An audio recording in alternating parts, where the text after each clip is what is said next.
আসসালামু আলাইকুম। সৃষ্টি ও স্বাদে আরেকটি নতুন ভিডিওতে আপনাদের সবাইকে স্বাগতম। শীতকাল মানেই যেন নানান রকম শাকসবজির সমাহার। তবে এই সকল সবজির মধ্যে গাজরটা একটু বেশিই কালারফুল। যদিও এখন সারা বছরই গাজর পাওয়া যায়, তারপরও শীতকালে গাজরের আনাগোনা একটু বেশিই বেড়ে যায়। তবে গাজর দিয়ে নানা আইটেমের পাশাপাশি খুবই মজাদার একটি ডেজার্ট বানানো যায়, সেটা হলো গাজরের হালুয়া। তো চলুন দেখে আসি পুরো রেসিপিটা। আমি এখানে 6 পিস গাজর নিয়েছি। গাজরগুলোকে আগে থেকে ধুয়ে পরিষ্কার করে নিয়েছি। এখন গাজরগুলো আমি ছিলে নেব।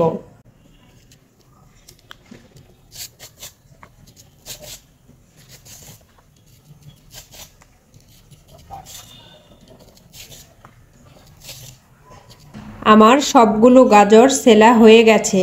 এখন গাজরগুলোকে একটি গ্রেটারের সাহায্যে গ্রেট করে নেব। এই চিকন সাইড দিয়ে আমি গাজরগুলোকে গ্রেট করে নেব।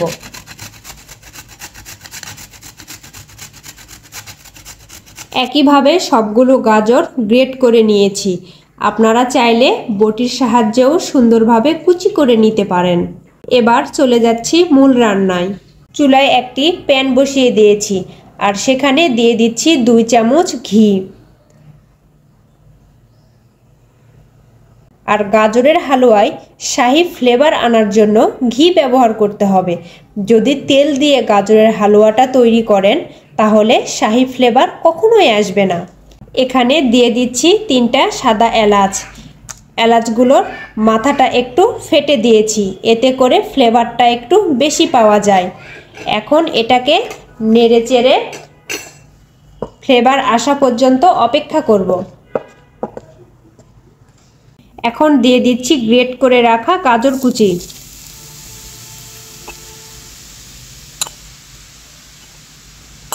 আর হ্যাঁ, আমি কিন্তু এই হালুয়ায় অন্য কোনো গরম মশলা ব্যবহার করছি না। আপনারা চাইলে এখানে তেজপাতা, দারুচিনি দিতে পারেন। এখন এই গাজরটাকে ঘির সঙ্গে ভেজে নেব যতক্ষণ না গাজরের কাঁচা গন্ধটা দূর হয়ে যায়। গাজরটা সুন্দরভাবে ভাজা হয়ে গেছে। এ পর্যায়ে অ্যাড করে দিচ্ছি দুধ। গাজরের হালুয়ায় কিন্তু অবশ্যই দুধ দিতে হবে। দুধ আর গাজরটাকে ভালোভাবে মিশিয়ে চুলার আঁচটা মিডিয়াম রেখে ঢাকনা দিয়ে অপেক্ষা করব গাজরটা পুরোপুরি সেদ্ধ হয়ে যাওয়া পর্যন্ত। মাঝে মাঝে ঢাকনা তুলে একটু নেড়ে দেব।